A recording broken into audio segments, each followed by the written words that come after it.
আজকে আপনাদেরকে একদম পাটায় বেটে সরিষা ইলিশ রান্না করে দেখাবো। তো আসসালামু আলাইকুম সবাইকে, আশা করছি সবাই ভালো আছেন, সুস্থ আছেন। আলহামদুলিল্লাহ আমরাও ভালো আছি, সুস্থ আছি। তো এই যে দেখতে পাচ্ছেন এখানে ইলিশ মাছ ধুয়ে নেওয়া হচ্ছে। এখানে দুইটা ইলিশ মাছ আছে। তো ইলিশ মাছগুলোকে ধুয়ে নেওয়ার পর এখানে আমি যে পিসগুলো রান্না করব এগুলো নিয়ে নিয়েছি। এর উপর দিয়ে দিলাম একটু হলুদের গুঁড়া আর একটু মরিচের গুঁড়া, যতটুকু জাল খেতে পছন্দ করেন ততটুকু, আর স্বাদ মতো লবণ।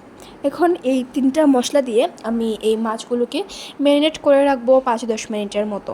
একদম যে খুব বেশি সময় রাখতে হবে এমনটাও না, আবার কিন্তু সাথে সাথে ভেজে নিলেও হয়ে যায়।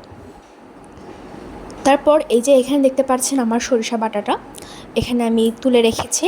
আর এখানে আমি তেলে দিয়ে দিচ্ছি পেঁয়াজ বাটা দিয়ে দিচ্ছি হচ্ছে আমি 1.5 টেবিল চামচের মতো।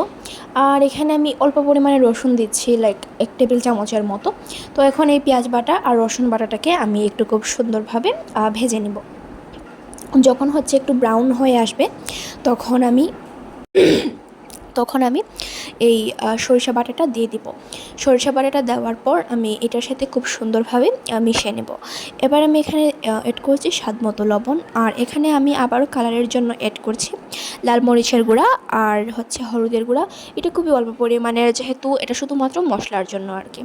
তো লাল মরিচের গুঁড়া এখানে দিয়েছি 1 চা চামচের মতো, আর 1/2 চা চামচের মতো হলুদ গুঁড়া জাস্ট ফর কালার।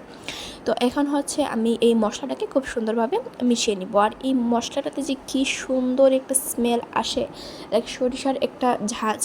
তো এই যে এখানে দেখতে পাচ্ছেন আমার মেরিনেট করে রাখা ইলিশের পিসগুলো। তো এখন আমি এই ইলিশের পিসগুলো মশলাটাতে দিয়ে দিচ্ছি। আর আপনারা চাইলে এই তরকারিটা বা এই ভাজিটা সম্পূর্ণ সরিষার তেলে ভাজি করতে পারেন, তাহলে হচ্ছে ফ্লেভারটা আরও স্ট্রং হয়। তো আমার কাছে এই মুহূর্তে সরিষার তেলটা অ্যাভেলেবেল ছিল না, সো আমি এর জন্যই এই মানে সয়াবিন তেল দিয়ে করেছি আর কি। তো এই যে একটু পানি দিয়ে দিলাম, আর এখন মাছগুলোকে একটু সুন্দরভাবে কষিয়ে নিব। আর আস্তে আস্তে যখন এটার তেল উপরে উঠে আসবে তখন বুঝবেন যে এটা হয়ে যাচ্ছে। তো আমি এখন এটাকে একটু ঢাকনা দিয়ে ঢেকে দমে রেখে দিব। আর এই যে দেখতে পাচ্ছেন আমার সরিষা ইলিশ, আমার তেল এখন দেখতে পাচ্ছেন উপরে উঠে গিয়েছে। তো এখানে আমি অ্যাড করছি কাঁচামরিচ মধ্যখান দিয়ে কেটে নিয়েছিলাম। আর এখানে আমি অ্যাড করব কুচি করে রাখা ধনিয়া পাতা। তো এখন একটু আমি এগুলোকে মিক্সড করে দমে রেখে দেব 2-3 মিনিটের মতো, যেন অ্যারোমাটা খুব সুন্দরভাবে ছড়িয়ে পড়ে।